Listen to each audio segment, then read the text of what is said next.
धीर धयनम् श्रवणपटे अतिवरा महावाक्य जनार्दन सच्चिदानंद त्वं शरणं व्रजेश। यादवेन्द्रं दयादाता पुंडरीक्षा क्षीरसागर शयनम् कमलनयनं नमस्तुते नमामि श्री हरि। धैर्य से जिसको धारण किया जाता है, कर्णपटुओं से जिनका पान किया जाता है, ऐसे सच्चिदानंद भगवान श्री यादवेंद्र सरकार को मैं नित्य ही चिंतन करता हूं, नमन करता हूं। जिनको नमन करने से मंगल आदि मंगल तो हो ही जाते हैं, साथ ही में बहुत बड़ा बल मिलता है मनुष्यों।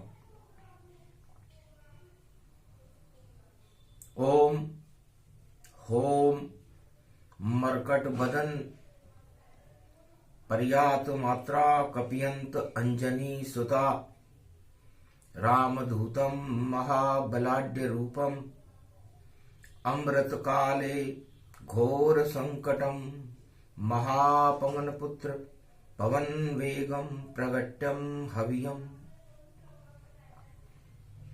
मंगलवार हनुमान प्रगट हो,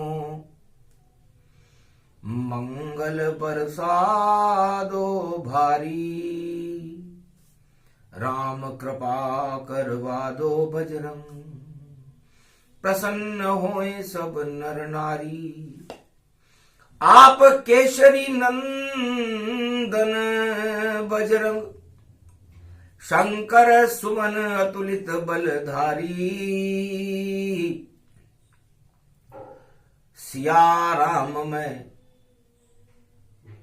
कर देते हो भारत भूमि को आप सारी।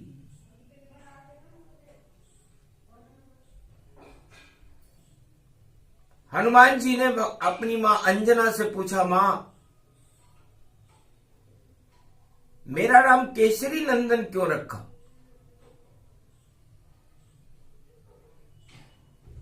मैं काला करूप सा बंदर, नाम केसरी नंदन, और जन्म भूमि है कहाँ हमारी, कुछ तो कर दो वंदन। मां हमारी जन्म भूमि कहाँ है? राम जन्म भूमि है अयोध्या, और हम जन्मे तेरे घर मैया। जन्म भूमि तेरी गोद हमारी, मैया अंजनी मातु हमारी। आप अंजनी हो, आपने आंखों में अंजन कर लिया मेरा, और केसरी नंदन जन्माया है। ये नाम कहां से लाई मैया, ये नहीं समझ में आया है। तब मातु अंजना बोली, बेटा ये नाम स्वयं प्रगटाया है। भगवा रंग केसरिया होता, और मैंने तुझे उनका दास बनाया है। तो भगवा रंग में अवध में जन्मे राजा राम, केसरिया रंग उनका होगा, और तुम आओगे उनके काम। इस कारण काला बंदर हो, और रूप तुम्हारा जान चारों युग में हर जगह हो तेरा गुणगान, इस कारण ये नाम तुम्हारा रखा केसरी नंदन, और सारा जगत ही करे तुम्हें चारों युग में वंदन।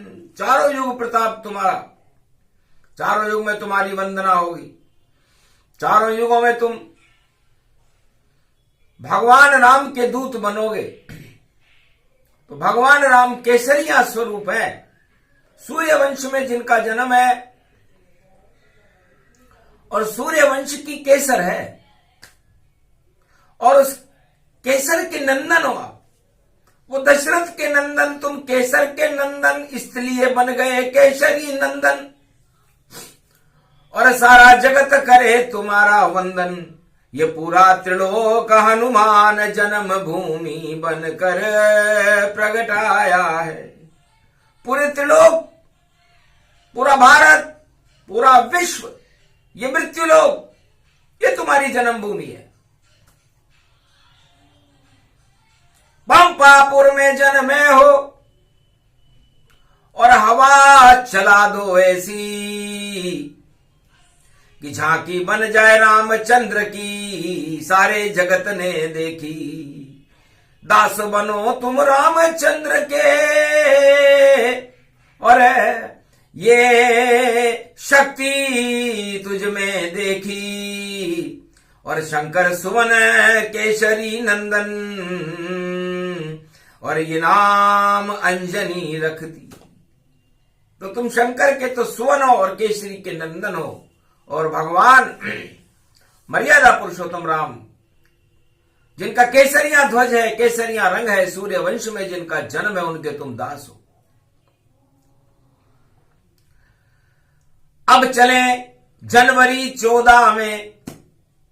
जनवरी को तो हम जानते नहीं, क्योंकि तुम तो बिना जने ही पैदा हो गए। अंजना, मैंने तुम्हें पैदा ही नहीं किया, तुम दृष्टि पुत्र हो। मैंने तो अपनी दृष्टि में जब रूप तुम्हारा बना लिया, शंकर की शिव की कृपा हुई, अवतार वहां प्रगटा ही लिया। मैं तो शक्ति रूप हूं और तुम हो ब्रह्म स्वरूप, ब्राह्मण हो हनुमान तू, दिव्य तुम्हारा रूप। इसलिए मैं तुम्हारा जन्म देने वाली कौन हूं? मैं तो तुम्हें पालने वाली माता अंजनी हूं। मैंने तुम्हें जना ही नहीं, अंजनी, बिना जने ही तुम पैदा हो गए, दृष्टि पुत्र हो। और भगवान राम की दृष्टि हो, भगवान शिव की दृष्टि हो, ब्रह्मा की दृष्टि हो, पूरे त्रिलोक की दृष्टि तुम्हारे पर रहती है। चारों युगों में तुम्हारा प्रताप है। और 14 राम संवत 1 मकर सूर्य में प्रकट होते हो, क्योंकि सूर्य आता है उत्तरायण, उत्तर पूर्व दिशा सबसे शुभ मानी जाती है। और यह उत्तरायण सूर्य 14 मकर रूप में होता है। जब मकर राशि में सूर्य का प्रवेश होता है, उस दिन 14 जनवरी होती है। कलयुग से है जनवरी, वेदों से नहीं। राम संवत 1 14 जनवरी को प्रारंभ हुआ। तो हे बेटा, जब सूरज वंश भगवान यहां उत्तर में जब आ जाते हैं, और पूरब में सूरज उदय होए तो उत्तर पूरब बन जाते हैं। तो बेटा, सूर्य के मुख से और शक्ति प्रकट जब होए, प्राणवायु उसको कहे वही बजरंग होए। तो भगवान सूर्य के मुख से उत्तरायण सूर्य में 14 जनवरी को जब मकर संक्रांति महापर्व आता है, मकर और सूर्य जुड़ जाते हैं, उस समय सूर्य भगवान का जन्मदिन होता है। और हनुमान, तुम उनके मुखारविंद से झरती हुई प्राणवायु हो। तो सूर्य और शक्ति मिले, प्रकृति रूप है जानकी, और जब सूर्य की किरणें पड़े जानकी पर तो प्राणवायु मान की। तो सूर्य और प्रकृति मिलकर के प्राणवायु बनाते हैं, वो प्राणवायु हनुमान तुम हो। केसर के जैसा भगवान सूर्य होते हैं, और जब उनके मुखार बिंद से प्राणवायु निकलती है तो वो केसरी नंदन होती है, भगवा होती है, और भगवा से भगवान बनते हैं। और इस प्राणवायु, इस भगवान को जो ग्रहण नहीं करे, मलमास में भोगों में पड़ा रहे, तो उसका भाग्य कर्महीन हो जाता है। इसलिए मकर संक्रांति का सूर्य का तेज, हे केसरी नंदन, तुम उनके मुखार बिंद से निकली हुई प्राणवायु हो। जैसे भगवान शंकर की जटाओं से गंगा निकलती है, सूर्य के मुखार बिंद से प्राणवायु प्रकृति के संयोग से निकलती है। प्रकाश का संश्लेषण होता है, प्रकृति और सूर्य की किरणें मिलकर के प्राणवायु को जन्म देती है। तो बताओ, मैं तुम्हारी मां कैसे हुई? तुम तो बने हनुमान, पवन पुत्र हनुमान, 49 करोड़ पवन चलाते, और ये तुलित बल के धाम, तुम इतने अतुलित बल हो।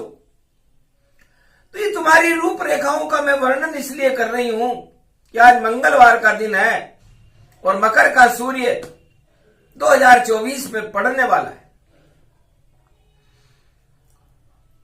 शुक्ल पक्ष पंचक में पड़ेगा बेटा। दक्षिणायन सूर्य भोगों में होता है, क्योंकि दक्षिण में अग्नि कोण होने से कामाग्नि जागृत हो जाती है आत्माओं में, और वो भोग की तरफ चले जाते हैं। और दक्षिणायन सूर्य मस्तिष्क में उदय होता है, उत्तर पूर्व, जिसे ईशान कोण कहते हैं। ईशान मतलब ईश्वर की शान उत्पन्न हो जाती है, धर्म उत्पन्न हो जाता है, ज्ञान, वैराग्य, भक्ति, सारे शुभ कर्म उदय हो जाते हैं जब मकर का सूर्य उदय होता है। तो मकर का सूर्य पंचक में उदय हो रहा है 2024 में, पंचक में शुक्ल पक्ष में उदय हो रही मकर रेख, ये रेख ही शक्ति होती है, ये रेख ही रामचंद्र होती है, बजरंग बली भी होती है, इसमें ही शक्ति होती है, इसमें ही जीवन होता है। और यही रेख श्री राम के पांवों में अंकित ये होती, भगवान राम के चरणों में ये रेख है, और उन चरणों का तुम चापन करोगे तो मकर रेख के पास रहे कि नहीं रहे हनुमान। और ये रेख पूरे भारत में घूमेगी। ये मकर रेखा उत्तरायण अयोध्या से कन्याकुमारी तक जाएगी, दक्षिण तक जाएगी, रामेश्वर के तट तक जाएगी, लंका तक जाएगी, और 14 वर्ष तक रहेगी। तो 14 का मतलब जनवरी से नहीं, मकर से है। राम जी को 14 वर्ष का वनवास हुआ, तो 14 वर्ष तक जंगल में जिसने शक्ति गुणगान किया, ईश्वर शक्ति का ध्यान किया और रावण का संहार किया, भोगों का सब कुछ त्याग किया, भगवान को उन्होंने याद किया, और अखंड ब्रह्मचारी मर्यादा पुरुषोत्तम राम ने और सपना जीवन सब कुछ त्याग किया। तो त्याग ही मकर संक्रांति का स्वरूप है। ये राम का भी स्वरूप है और हनुमान जी का भी स्वरूप है और शक्ति का भी स्वरूप। अश्वना नाम की किरण मकर रेखा सूर्य से प्रतिबिंबित होती है और उस प्रतिबिंब से अरबों मन अनाज उत्पन्न होता है कि खेतों में प्रकृति लहलाती है फसलें। मस्तिष्क में यदि वो पड़े तो ज्ञान बन जाती है, आत्मा में पड़े तो भक्ति बन जाती है, और सर्प के मुख में पड़े तो जहर बन जाती है। इसलिए अश्वना नाम की किरण जब भारत में उदय हो तो हमें भोगों का त्याग करके भगवान की शरण में चले जाना चाहिए। है बेटा, मैंने तो तुझे जन्म दिया, तुझे राम शरण में जाना है, और अब करो परीक्षण सूरज का, तुम्हें सूरज गाल दबाना है। जब ज्ञान तुम्हें कुछ हो जावे तो राम शरण में जाना है। जब तक जीवन हनुमान तेरा, तुम्हें राम नाम गुण गाना है। इस कारण ये मकर पर्व की और कथा में रही सुनाए।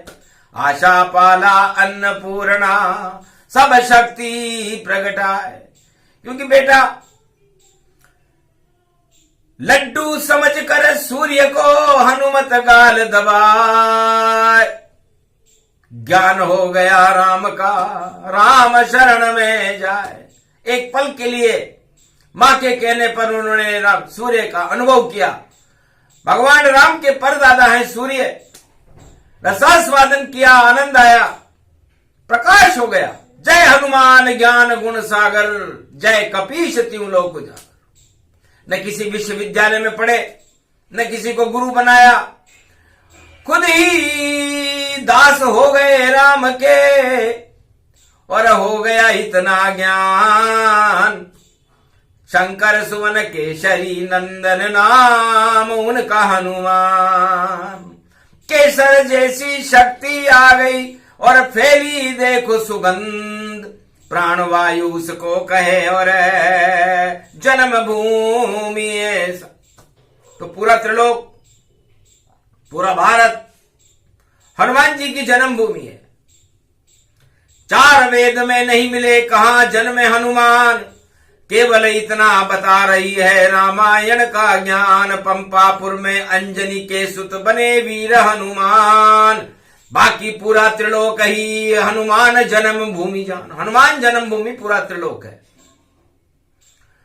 जिस तरह सूर्य का प्रकाश पूरे त्रिलोक में रहता है, उसी तरह प्राणवायु का संचरण पूरे त्रिलोक में और विशेष रूप से मृत्युलोक में ज्यादा रहता है। क्योंकि मृत्युलोक 7 लोक ऊपर है और 7 लोक नीचे हैं। उसके मध्य में पृथ्वी है और इस पृथ्वी में मृत्यु होती है। अधोगति में जाने वाले पाताल में चले जाते हैं और ऊर्ध्वगति में जाने वाले वैकुंठ को चले जाते हैं और बीच में मृत्यु लोक है। इस मृत्यु लोक में ऊर्ध्वगति में जाने के लिए हमें शुद्ध प्राणवायु की जरूरत पड़ती है और शुद्ध प्राणवायु को देने वाले हनुमान हैं। इसलिए हनुमान कोई मूर्ति नहीं, कोई अंजनी के लाल नहीं। हनुमान जी तो वो शुद्ध प्राणवायु है जिसे हर मनुष्य को, हर नर नारी को अपने आत्मा में ग्रहण करना चाहिए। और इसका उदय काल मकर सूर्य में होता है। पवन वेग गति चाल और भोगों को सब छोड़ दो और जपो राम रघुनाथ। तो भगवान राम का नाम, एक नाम ले राम का, अरबों पाप हटाए। सूर्य मकर 14 वनवास का और हमको याद दिलाए। इसलिए हर आत्मा को वनवास का मतलब वानप्रस्थ। वानप्रस्थ का मतलब वन में जाकर के और अपनी हर परिस्थिति को अपने अनुकूल कर लेना। राम ने बाल्यकाल में ही ये सब कुछ कर लिया था। उसके बाद तो 36,000 वर्ष तक उन्होंने भारत का राम राज्य किया। तो कोई हर आत्मा को 14 जनवरी को ये संकल्प लेना चाहिए कि मैं भी भगवान राम जैसे जीवन का अनुकरण करके, अरे 14 साल नहीं तो 14 दिन नहीं तो 14 घंटे नहीं तो 14 मिनट नहीं तो 14 सेकंड तो कर लो। एक सेकंड ही काफी है और राम नाम जगाने में और अंधकार भगाने में और ईश्वर का गुण गाने में। तो 14 सेकंड ही काफी है, ये पूरी धरती हिल जाती है। जब राम कृपा जिसको मिलती तो मुक्ति उसे मिल जाती है। भोगों से छूट जाता है मोह, भगवान छवि प्रगटाती है। जब ऐसा योग आ जाता है तो मकर संक्रांति आती है। तो तिल भर जितनी शक्ति का और यही आत्मा जान, इतना सा तो लीजिए कलयुग राम का नाम। ये वाणी कलयुग बोल रही, हनुमान जन्म भूमि भारी, हनुमान जन्म भूमि भारी। और पवन उड़े पूरे त्रिलोक में और शक्ति बजरंग की प्यारी। जिस चर्रे चर्रे में जाओगे या मंगल लोक घुमाओगे या ब्रह्म लोक शिवलोक विष्णु लोक में हनुमंत पाओगे। और भारत में भी हनुमान का देखो बजे नगारा, प्राणवायु बजरंग को कहते, राम चरण का प्यारा। तो ये राम चरण का दास है, राम चरण अनुरागी। तो हर आत्मा को भारत में हनुमान बन करके रामचरण का अनुराग करना चाहिए। अपनी आत्मा को हनुमान जन्मभूमि बना लो और उस हनुमान जन्मभूमि में राम को बुला करके उनके चरणों का चापन करो। ये 14 का अंक सिखाता है। 14 में ईश्वर एक है और चारों दिशाएं हैं और 4 चतुर्भुज नारायण भी एक है और 4 और 1 5 जोड़ दो तो पंचमुखी हनुमान है और ये पंच तत्व भी हनुमान का ही रूप है। तो इस पंचमुखी हनुमान ने सूर्य को अपने गाल में दबाया था, तो इस पंच तत्व में आप भी सूर्य भगवान रूपी राम को अपनी आत्मा में दबा लो, तो एक पल में आनंद आएगा, परमानंद हो जाएगा। और 14 वर्ष का 14 सेकंड में राम तुम्हें मिल जाएगा। मंदिर में नहीं होते राम जी, राम हृदय में होते हैं और जिसके हृदय में राम जगे तो मंगल उसके होते हैं। तो राम मंगलों को देने वाला है, इसीलिए तुलसीदास जी ने लिखा कि मंगल भवन अमंगल हारी, द्रवहु सुदशरथ असुर बिहारी। तो ये मंगल को देने वाले राम जी, अमंगलों को हटाने वाले राम जी किसी मंदिर में रहते हैं क्या? किसी इमारत में रहते हैं क्या? किसी लोक में रहते हैं क्या? किसी अयोध्या में रहते हैं क्या? वो तो हर आत्मा में रहते हैं। जिस तरह प्राणवायु और सूर्य का प्रकाश हर आत्मा को चैतन्य करता है, राम 24 घंटे हर पल हर क्षण हर आत्मा को चैतन्य करते हैं। पर आप सोने की लंका में सोए हुए रहते हो। एक ही आदमी जागा था वहां पर जिसका नाम था विभीषण। भोग छोड़कर लात को खाया, शरण राम की जल्दी आया। उसके बाद सम्राट बना वह रावण मार गिरा दिया राम। राम राम जपने लगा लंका में, विभीषण उसका था नाम। तो विभीषण ने राम पर अपनी आस्था प्रकट करते ही लंका का सम्राट बन गया और भोगों को छोड़ करके भगवान की शरण में आ गया। इसलिए सारा संसार इस सोने की लंका में और सपने देख करके राजताज और सत्ता में उलझे हुए हैं राजा प्रजा, और अपने आप को राममय कह रहे हैं, झूठ बोलते हैं। राम में है ही नहीं, भोग में है। इसलिए त्यागो खाओ लात सब और शरण जाओ सब राम। राम तुम्हारा करे कल्याण और भजन करो भगवान। तो विभीषण बनो सारे 7.25 अरब सारे विश्व में आत्माएं, एक भी विभीषण बनने को तैयार नहीं है। लात खाकर भगवान राम की शरण में जाने को तैयार नहीं है, आगे तरफ जाने को तैयार है। और सत्ता ने राम पर कब्जा कर लिया है। ये क्या हो रहा है इस देश में? उल्टी गंगा जान, नहीं कोई राम जी, नहीं कोई हनुमान। सत्ता का है साम्राज्य और छा गई देखो धुंध, धुंधकारी से राजा घूम रहे और नहीं है कोई प्रबंध। सब कुछ अंधकार गति जाना, पंचक में मकर पर्व ये माना। और उजाला पक्ष पड़ जाए भवानी, तो राम रक्षा करे गतिमानी। तो राम ही रक्षक होते हैं। इससे राम हमारी रक्षा करें, हनुमान हमारी रक्षा करे। ये तिल्ली के बराबर प्रार्थना हिमालय के अदृश्य संतवाणी में भगवान राम से कर रहे हैं कि तिल का ताड़ बना दो रघुनाथ और भारत का भाग जगा दो राम। भोगों की को बुद्धि हटा दो, अब हमको भी विभीषण बना दो राम। और लात खा के हम शरणागत हो, भजन करा दो आपके राम। हमें नहीं चाहिए सत्ता वत्ता, दर्शन दे दो हमको राम। राम कृपाल शक्ति बड़ी भारी और सब में प्रगटो राजा राम। और भारत के भगवान बनो अब आप, अवधपति हो भगवान। काली छाया सभी हटा दो माया, सभी हटा दो राम, और प्रगटो इस भारत भूमि पर कलियुग में कर दो कल्याण। अरे सब लंका में सोए हैं और 1.25 लाख गति व्यापक मान, 7.25 अरब सब सो गए लंका में सुंदर गतिमान। 70 रूपी लंका में 1.25 लाख परिवार, 7.25 अरब विश्व के नर नारी सोए हुए अपने आप को भाग्यशाली मान रहे हैं। दुर्भाग्य है, भाग्यशाली वह है जो लंका से लात खाकर भगवान राम की शरण में जाकर के राम के चरणों का चापन करेगा जैसे हनुमान करते हैं। तो कल्याण करते हैं राम जी। राजा देत बनाए और एक काल की लंका टाल कर और राम राज प्रगटाए। तो उस लंका का उल्टा काल था और उस काल को टाल करके विभीषण को चक्रवर्ती सम्राट लंका का भगवान राम ने बनाया, जो खुद राजा नहीं थे, जिनको वनवास था, राजपाट त्याग करके आए थे। उस राजपाट त्याग करने वाले भगवान मर्यादा पुरुषोत्तम राम जो भगवा ध्वजधारी थे, जिन्होंने लंका में भगवा ध्वज का झंडा लगवा दिया। राम पूज गए लंका में, मर गया रावण राजा और शक्तिहीन हो गई लंका, और बजा राम का बाजा। तो राम का नगाड़ा बजा, तो राजाओं राम का नगाड़ा बजाओ, और सत्ता के लिए नहीं सत्य के लिए बजाओ। नगाड़ा सत्य का बजता है, सत्ता का कभी नगाड़ा बजा ही नहीं चारों युग में, चाहे वो कितना भी बजा ले। ढोल टूट जाते हैं, सब टूटे नगाड़े जाए।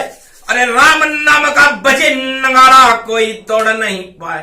तो राम नाम का नगाड़ा बजेगा, और ऐसा बजेगा कि हनुमान प्राणवायु बनकर दर्शन सबको करवा देंगे।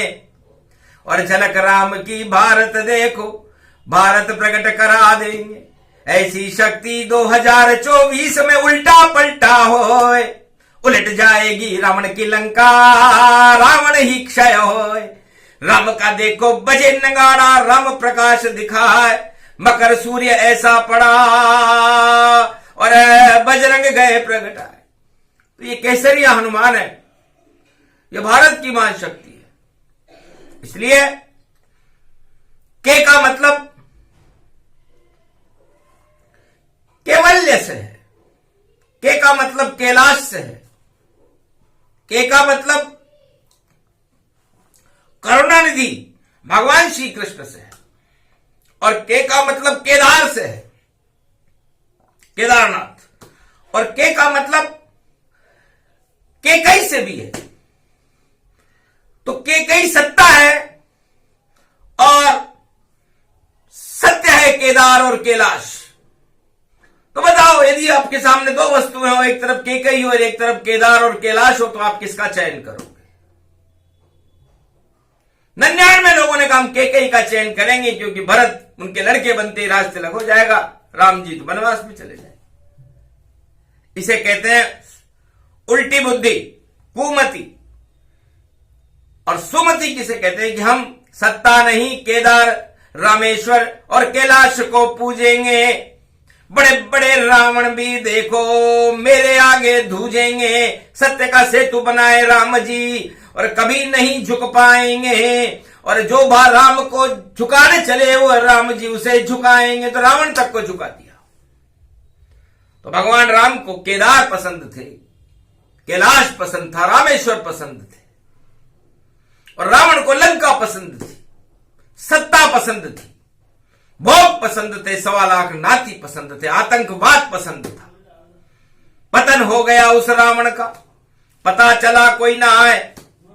अरे शुद्ध पवन हनुमान जी, वाणी उन गुण गाए। तो वाणी तो भगवान हनुमान जी के गुणगान करेगी, क्योंकि उत्तरायण सूर्य है, सबसे शुभ शगुन और सबसे शुभ मुहूर्त भारत में यही होता है, जब ईशान कोण में राम और हनुमान प्रकट हो जाते हैं। हनुमान प्राणवायु है और राम सूर्य का प्रकाश है और सीता उनकी शक्ति है। ये तीनों प्रकट होते हैं धरती के ऊपर। उस दिन 14 जनवरी होती है। इसीलिए राम जी ने 14 वर्ष का वनवास लिया था कि हम सारी दानवता को शक्तिहीन कर देंगे और संसार के सारे अंधकार को हटा करके राम का सूर्य चमका देंगे। और राम का सूर्य 14 जनवरी मकर पर्व के दिन चमका था। भगवान सूर्य का जन्मदिन है। इसलिए हमें राम का सूर्य चमका करके भारत को भगवान राम जैसा बनाना है, यह हमारा संकल्प है और इसे सिद्ध हनुमान करवाएंगे। कृपा भगवान की होगी और भारत का भाग्य जगाने के लिए राम सत्य की ज्योति जला देंगे और वो सत्य की ज्योति विश्व का जगत गुरु बना देगी भारत को। तो भारत सिया राम में और हनुमान में हो जाएगा। और हनुमान जन्मभूमि तो पूरा त्रिलोक है, उसका तो अनंत तक भी कोई देख नहीं सकता। राम जन्मभूमि को तो हम देख सकते हैं, कश्मीर से कन्याकुमारी तक राम जन्मभूमि है, लेकिन हनुमान जन्मभूमि का आज तक न किसी ने अनुसंधान किया, न कोई इसे जान सकता, न किसी वेद में मिलेगा। हनुमान जी का अनुसंधान तो हनुमान जी करते हैं। जहां चाहे पल में चली जाए पवन, 49 करोड़ पवन चलती, जहां जाती है ये पवन वहां श्री राम से जाकर ही मिलती। तो इतनी बड़ी जन्मभूमि है हनुमान जन्मभूमि जान, और ये भारत के शक्ति है महावीर हनुमान। इसलिए हनुमान जन्मभूमि राम जी के चरणों का जापन करती है। अब सोच लो कि अतुलित बलधाम बढ़े या राम बढ़े, आज तक कोई इसका उत्तर नहीं दे सकता कि यदि राम और हनुमान कभी आमने सामने हो जाए तो क्या हो ही नहीं सकता। असंभव, अकल्पित और कभी न उत्तर होए, दोनों एक ही रूप है और सिया राम जग होए। उसमें कृपा हनुमान भी और चरण के चापन गति पाए। ये प्रसंग हनुमान का सुने शक्ति मिल जाए, भारत को शक्ति मिले। इसलिए किया बजरंग गुणगान, रामचंद्र के दास हैं महावीर हनुमान।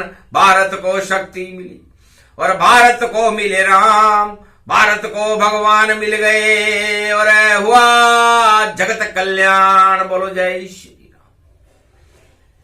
अतुलित बल ये प्रसंग वाणी ने गाया और भारत का भाग जगाया।